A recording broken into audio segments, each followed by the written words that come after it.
दोस्तों को मेरा सलाम पहुँचे। मैं हूँ वाहिद नसीम। आप देख रहे हैं मेरा प्रोग्राम फोर्थ व्यू, जिसमें मैं जियो पॉलिटिक्स की बात करता हूँ। चैनल है पब्लिक वॉइस। दोस्तों, अमेरिका के टेक्सास में एक शायद आपको खबर मिल गई होगी, खबर मौजूद है, जहाँ पर पंजाब को के मतलब सिख वहाँ पर इकट्ठे हुए और एक रेफरेंडम किया गया है। रेफरेंडम क्या है, खबर पर बहुत सारी एजेंसियों पर मौजूद है, आप चेक कर लीजिएगा। बहुत बड़ी तादाद में लोग जुटे टेक्सास में और एक रेफरेंडम किया गया। उस रेफरेंडम पर भारत की तरफ से क्या रद्द अमल दिया गया है, अमेरिका के को क्या संदेश देने की कोशिश की गई है, अभी तक हमारे पास कोई ऐसी अपडेट है नहीं। हो सकता है डिप्लोमेटिक चैनल से भारत ने कोई एतराज़ जो है दर्ज कराया हो, मगर एक तरफ आखिर क्या अमेरिका चाहता क्या है। अमेरिका खुली छूट देता है अगर भारत के ख़िलाफ़ भी कोई एक्टिविटी अमेरिका के अंदर हो रही है टेक्सास में। हालांकि टेक्सास के खुद के अलग होने की सिचुएशन पैदा हो चुकी है, मगर अलगाववाद को उसी स्टेट के अंदर रेफरेंडम की परमिशन देकर या उकसावा कर कर अमेरिका क्या चाहता है, क्या भारत पर मनोवैज्ञानिक दबाव लगातार बनाए रखना चाहता है जिससे वो अपनी शराइत को मनवा सके। जो रूस के और भारत के संबंध हैं उसमें बहुत ज़्यादा जो है जो नज़दीकियाँ हैं उनमें कुछ दूरी पैदा की जा सके, या फिर जो कुछ वो चाइना के ख़िलाफ़ चाहता है उसे करवा सके। तो क्या चाहता है अमेरिका एक इस तरह की जो कवायद है, क्योंकि भारतीय पंजाब में मैंने लोगों से बात करता हूँ, जानता हूँ, तो इस तरह की गतिविधियों का कोई सुराग नहीं मिलता, कोई चर्चा नहीं मिलती। कोई इक्का दुक्का वो अलग बात है, मगर भारतीय जो सिख बरादरी है वो अपने पंजाब को अपने भारत के साथ चाहते हैं और पूरी तरह से वहाँ पर एक जो निज़ाम चल रहा है वो उससे खुश है। लोकल पॉलिटिक्स में क्या होता है वो एक अलग बात है, मगर पंजाब अमेरिका जो है, चाहे कभी कनाडा में तो कभी लंदन में तो कभी ऑस्ट्रेलिया में, तो अब टेक्सास में जो एक रेफरेंडम की प्रक्रिया को आगे बढ़ाया गया है, रेफरेंडम किया गया है, यहाँ मनोवैज्ञानिक तौर पर भारत पर दबाव बनाते हुए मुझे अमेरिका नज़र आता है, ताकि उनकी अपनी शराइत को किसी भी सूरत में भारत जो है वो कहीं ना कहीं इन्वॉल्व होते नज़र आए। भारत की अपनी पॉलिसी है कि वो सबके साथ मिलकर चलने की बात है और चल रहे हैं, मगर हमें इतनी तो नज़र बनाए रखनी पड़ेगी कि भारत की तरफ से अमेरिका में क्या एतराज़ दर्ज कराया जाता है या फिर उसके प्रेशर को माना जाता है। मेरे ख्याल से इस पर कोई भारतीय सरकार का कोई रद्द अमल भी आना चाहिए, जनता को भी पता लगना चाहिए, और आगे की हमारी प्लानिंग क्या है उसका भी अगर कुछ आवाम को रद्द अमल पहुँचे तो बहुत अच्छा होगा। मगर मुझे जो समझ में आ रहा है मैं आपको बताता चलूँ। देखिए, भारत की जो इस वक्त एक आत्मनिर्भरता की पॉलिसी है वो काफ़ी तेज़ी से आगे बढ़ रही है, इरादे आगे बढ़ रहे हैं, और हम जो है पनडुब्बी और बड़े हथियार हमेशा रूस के साथ लेते आए थे, मगर पहली बार चर्चा है कि 45,000 करोड़ की, या फिर जितनी, मैं एग्जैक्ट फिगर तो नहीं बता सकता, इतने की पनडुब्बियाँ जर्मनी ऑफ़र कर रहा है। हमारी डील होती है कि नहीं होती है वो तो बाद की बात है, मगर यूरोप की तरफ भी जो है हम लोग जा रहे हैं। हालांकि हम जर्मनी में के हथियारों का हाल देख चुके हैं, जर्मनी के हथियारों का यूक्रेन में इस्तेमाल देख चुके हैं। यूक्रेन में किस तरह से उनको टीन के डब्बों में तब्दील किया गया वो भी हम देख रहे हैं। ये रशिया द्वारा टीन के डब्बों में तब्दील करने के बाद उनका मजाक भी उड़ाया गया, ये भी हम देख रहे हैं।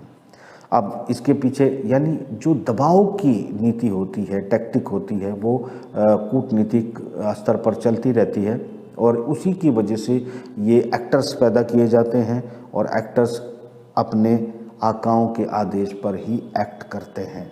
इनका सबका एक डिप्लोमेटिक पोस्चरिंग और एक मतलब होता है जिसमें दुनिया खिते से बाहर न निकल जाए। तो मैं अभी एक बात और करता हूँ कि भारत के पंजाब में इस तरह की कोई हलचल नहीं है, मगर एक ख़तरनाक बात है जिसे भारत को बड़ी संजीदगी से लेना चाहिए, भारतीय राजनीति को समझना चाहिए, कूटनीति को समझना चाहिए कि पाकिस्तान में क्या चल रहा है। पाकिस्तान में एक बहुत ही ख़तरनाक बयान जो है वो दिया है, और पहले भी दे चुका है, नवाज़ शरीफ।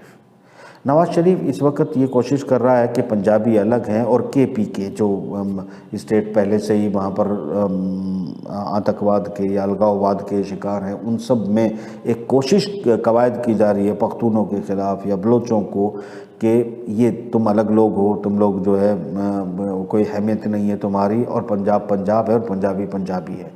याद रखिएगा कि नवाज़ शरीफ जो है वो ग्रेटर पंजाब जैसे जो है वो जुमले बोल चुका है और ग्रेटर पंजाब की प्लानिंग जो है करते हुए भी नज़र आता था वो, उससे पहले कि वहाँ की इस्टेब्लिशमेंट ने उसको वहाँ से निकाला। तो नवाज़ शरीफ फिर उसी रणनीति पर काम करते हुए नज़र आता है, जबकि इस बार वहाँ की इस्टेब्लिशमेंट इमरान खान को अनरिलेवेंट करने के बाद पूरी तरह नवाज़ शरीफ को वहाँ की पूरी जनता की मुखालफत के बाद प्रधानमंत्री बनाने पर तुला है और वो उसको बनाएगा। ऐसे में नवाज़ शरीफ का वो विज़न जिसमें वो ग्रेटर पंजाब के सपने देखता है वो और भी ख़तरनाक हो जाता है। और ऐसे मौके पर अमेरिका जो पाकिस्तान के फेवर में किसी भी हद तक खड़ा होता है, अपने यहाँ पर इस तरह के रेफरेंडम की परमिशन देता है और इस या फिर उकसाता है या फिर आदेश देता है, इस पर मेरे ख्याल से हमारी इस्टेब्लिशमेंट को बारीकी से काम करने की ज़रूरत है। और इस ख़तरे को समझने की ज़रूरत है कि एक तरफ नवाज़ शरीफ को लाने की तैयारी की जा रही है, उनका एक ग्रेटर पंजाब का सपना जो नवाज़ शरीफ के अंदर है वो अलग अलग जुमलों में बाहर आ चुका है। दूसरी तरफ अपने पाकिस्तान के स्टेटों को तोड़ने की कवायद वो शुरू कर चुका है। आखिर वो क्या चाहता है, यानी पाकिस्तान के भी टुकड़े हो जाएं मगर पंजाब ग्रेटर पंजाब हो जाए। तो ये सब बहुत ही, मैं बिटवीन द लाइन कह रहा हूँ, बहुत खुलकर कुछ भी नहीं कह पाऊँगा, मगर एक जो माहौल बन रहा है वो हमें सचेत कर रहा है कि आने वाले दिन कैसे हो सकते हैं। तो एक तरफ हमारी इंटरनल राजनीति है वो बिल्कुल चलती रहती है, मैं उस पर बहुत ज़्यादा नहीं बोलता हूँ।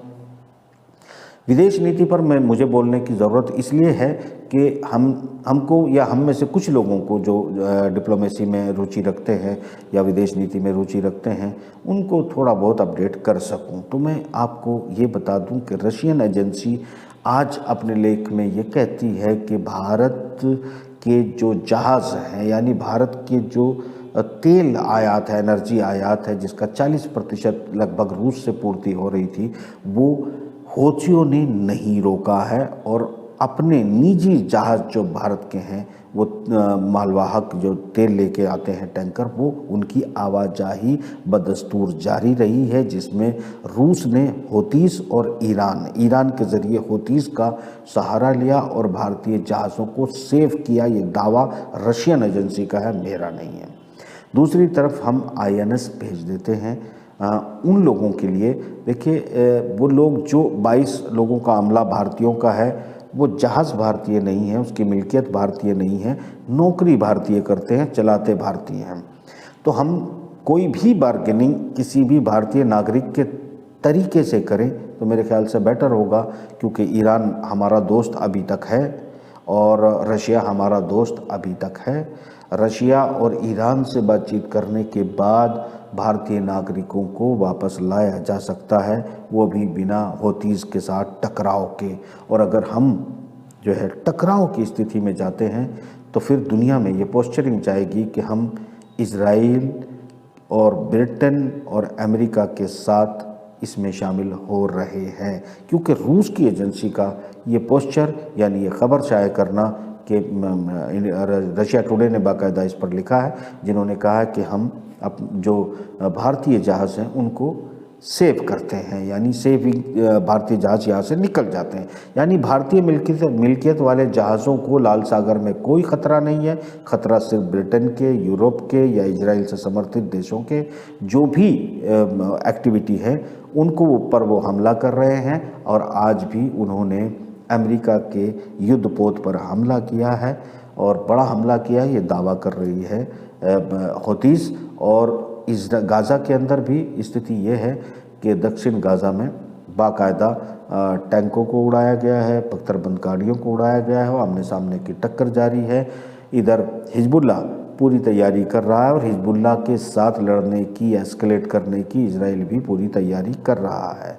मैंने कल के प्रोग्राम में आपको बताया था कि इजराइल के 45 वो लोग जिनमें साइंटिस्ट भी शामिल हैं, नोबेल विजेता भी शामिल हैं, एक्स आर्मी भी शामिल है और वहाँ के थिंक टैंक और पब्लिक को रिप्रेजेंट करने वाले भी लोग शामिल हैं, जिन्होंने कहा था कि नेतन्याहू को हमें तुरंत हटा देना चाहिए, हमें तुरंत यहाँ पर चुनाव कराना चाहिए या अपने हाथ में लेना चाहिए। अगर नेतन्याहू बना रहा तो बहुत हद तक मुमकिन है कि इजराइल का वजूद ही ख़त्म ना हो जाए। तो इजराइल के लोग भी क्या महसूस कर रहे हैं, यानी अपने वजूद का ख़तरा महसूस कर रहे हैं। इधर हौतीस जो है वो अपने पहले से, वो तो आज से नहीं है, एक लंबी लड़ाई लड़ रहे हैं, वो लड़ते चले आ रहे हैं। अमेरिका और उनके सहयोगियों ने या उनके हथियारों ने सऊदी अरब के ज़रिए पहले से उन पर हमले किए हैं, उनके लिए कोई नई बात नहीं है। अगर ईरान के साथ सीधे युद्ध में उतरते हैं तो फिर लगता है कि अगर अमेरिका थोड़ा भी ईरान के साथ युद्ध में उतरेगा तो चीन को मौका मिल जाएगा साउथ चाइना सी में कि एक एंड पर अगर यहाँ अमेरिका ईरान को एंगेज कर लेता है तो दूसरी तरफ चाइना ताइवान को खा जाएगा और यूक्रेन को रशिया खा चुका है। तो जो सूरत हाल है वो बरतरी हर तरह प्लान के तहत मुझे रशियन खेमे की नज़र आ रही है। अमेरिका का जहाज़ मुझे डूबते नज़र आ रहा है। ब्रिटेन उस तरफ बढ़ रहा है जहां उसके अपने वजूद को ख़तरा ना हो जाए, क्योंकि ब्रिटेन ने जो प्लान बनाया था उसके पीछे कौन है कौन नहीं है ये बातें हम कर चुके हैं। ब्रिटेन की जो पॉपुलेशंस हैं वो ज़्यादातर क्रिश्चियन है, मगर कमांड इजराइल वालों की है या इजराइल के मालिकों की है। मत भूलिएगा कि लंदन को रोथशाइल्ड ओन्ड सिटी भी कहा जाता है, यानी ये पाप की जागीर है। किसकी? रोथशाइल्ड की। रोथशाइल्ड कौन है? जिसने पूरा ये बैंकिंग निज़ाम से लेके आज इजराइल के वार तक को जो है शामिल किया है। ये मत भूलिएगा कि इजराइल में भी रोथशाइल्ड चौक मौजूद है, जो है रोथशाइल्ड स्क्वायर के नाम से बाकायदा वहाँ एक जगह है और बड़ी फंडिंग इजराइल को करता रहा है। ये परिवार है, इसके बहुत सारे लोग हैं, जिसमें जो अलेक्जेंडर दुगिन ने कहा था कि रशिया के प्लान में ये शामिल है कि रोथशाइल्ड के एम्पायर को या उसके जो बैंकिंग निज़ाम, एक शैतान यानी शैतान निज़ाम जो है उसको ख़त्म करने बगैर दुनिया में शांति नहीं आ सकती।